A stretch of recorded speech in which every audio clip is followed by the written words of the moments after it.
പരിശുദ്ധ പരമാദിവ്യകാരുണ്യത്തിന് എന്നേരവും ആരാധനയും സ്തുതിയും പുകഴ്ചയും ഉണ്ടായിരിക്കട്ടെ. ഇന്ന് ഈ സായാഹ്നത്തിൽ ദിവ്യകാരുണ്യനാഥൻ്റെ മുന്നിലായിരിക്കുമ്പോൾ ഒരു ദീർഘനിശ്വാസത്തിലൂടെ നമ്മുടെ മനസ്സിലുള്ള എല്ലാ അകലതകളും ഈശോയിലേക്ക് നമുക്ക് സമർപ്പിക്കാം കേട്ടോ. ഈശോ എന്നെ പരിപൂർണമായി ഏറ്റെടുക്കണേ എന്ന് ഈശോയോട് പ്രാർത്ഥിക്കാം. ഇന്നത്തെ ദിവസം ഒരുപാട് നന്മകൾ കിട്ടിയിട്ടുണ്ടാവും. എല്ലാറ്റിനും കർത്താവിന് നന്ദി പറയണം. അതോടൊപ്പം തന്നെ എന്തെങ്കിലുമൊക്കെ ചെറിയ ചെറിയ നൊമ്പരങ്ങളും വിഷമങ്ങളും ഒക്കെ നിൻ്റെ മനസ്സിലും ഹൃദയത്തിലേക്ക് കടന്നു വന്നിട്ടുണ്ടെങ്കിൽ അവ കൂടി ഈശോയ്ക്ക് പ്രത്യേകമായിട്ട് സമർപ്പിക്കാനായിട്ട് പരിശ്രമിക്കണം.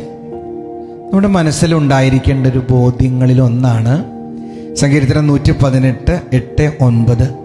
മനുഷ്യനിൽ ആശ്രയിക്കുന്നതിനേക്കാൾ കർത്താവിൽ അഭയം തേടുന്നത് നല്ലത്.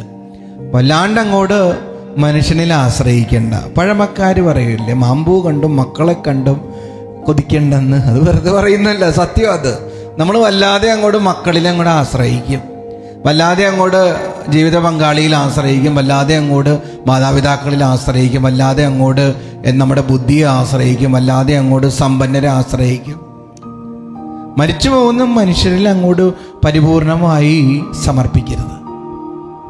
സങ്കീർത്തനം തുടർന്ന് പറയുകയാണ്, പ്രഭുക്കന്മാരിൽ ആശ്രയിക്കുന്നതിനേക്കാൾ കർത്താവിൽ അഭയം തേടുന്നത് നല്ലത്. കർത്താവിൽ അഭയം തേടുന്നതാണ് നല്ലത്. കാരണം എന്താണെന്നറിയോ? മനുഷ്യൻ സ്വഭാവം മാറും, അല്ലെങ്കിൽ സ്വഭാവം മാറ്റും. ചില സമയത്ത് നമുക്ക് തരുന്ന വാഗ്ദാനങ്ങൾ മനുഷ്യൻ അവസാനം മാറ്റിക്കളയും.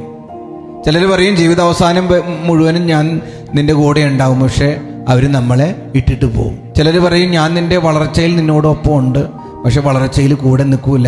മനുഷ്യർക്ക് അസൂയ വന്നിട്ട് നമുക്കെതിരെ കല്ലെറിയും. അത്രയും നാളെ നമ്മുടെ കൂടെ എന്ന ആളായിരിക്കാം പറയിൽ നിന്ന് നമ്മളെ കുത്തുന്നത്. മനുഷ്യരിൽ ആശ്രയിക്കുന്നത്, പൂർണ്ണമായിട്ട് ആശ്രയിക്കുന്നത് അത്ര നല്ലൊരു കാര്യമായിട്ട് എനിക്ക് തോന്നുന്നില്ല. ആശ്രയിക്കേണ്ടത് കർത്താവില. നീ എല്ലാവരെക്കാളും അധികമായിട്ട് ആശ്രയിക്കേണ്ടത് കർത്താവില. കർത്താവിൽ ആശ്രയിച്ച് കഴിയുമ്പോൾ കർത്താവ് തന്നെ നിനക്ക് വേണ്ട കാര്യങ്ങളെല്ലാം സജ്ജീകരിക്കും. കർത്താവ് തന്നെ നിന്നെ അനുഗ്രഹിക്കും. അപ്പം ഇന്ന് മെസ്സേജ് ബോക്സിൽ ടൈപ്പ് ചെയ്യണം, ഈശോയെ ഞാൻ അങ്ങയിൽ ആശ്രയിക്കുന്നു. ദിവ്യകാരുണ്യനാഥൻ നമ്മെ അനുഗ്രഹിക്കട്ടെ.